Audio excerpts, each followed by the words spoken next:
Saan man kami dalhin ng tadhana, tuloy ang 1,001 tuwa.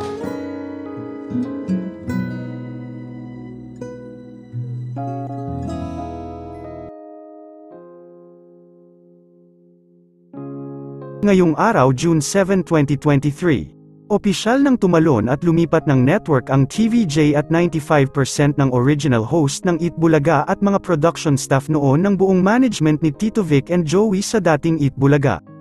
Hindi man nadala ang pangalan ng Eat Bulaga. Gagawa ng bagong show ang TVJ na tatapat sa Eat Bulaga ng Kapuso Network.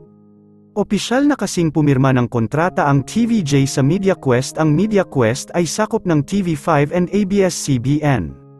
Ang MediaQuest ay pagmamay-ari ni Manuel Pangilinan.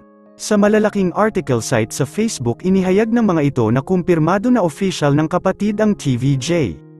Sa programa ng agenda ngayong araw, inihayag ni Tito Sotto na 5 network ang kumukuha sa kanila, ngunit mas pinili nito ang TV5 dahil malaking kumpanya ito at kayang ibigay ang gusto nilang mangyari sa show.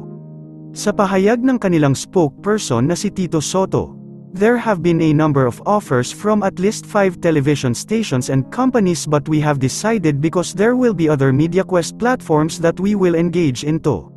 We have decided that the Barkads will produce the content for TV5 and will open another chapter. Sabi nga noong statement na ginawa ng MediaQuest, I was given the copy of the statement last night. We have decided to say yes. Pasabog ang naging meeting ni Tito Sotto ngayong araw. Hindi talaga nagkasundo ang mga halos-host sa usapan na bumalik na sa Eat Bulaga.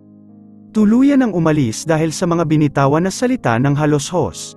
Ngayon ay welcome na welcome ang Eat Bulaga sa TV5 dahil official na silang kapatid. Ayon sa source, iba ang time slot ng Eat Bulaga, ngunit possible rin na noontime show pa rin ito, ngunit hindi talaga Eat Bulaga ang pangalan ng kanilang show. Saan man kami dalhin ng tadhana, tuloy ang 1,001 tuwa.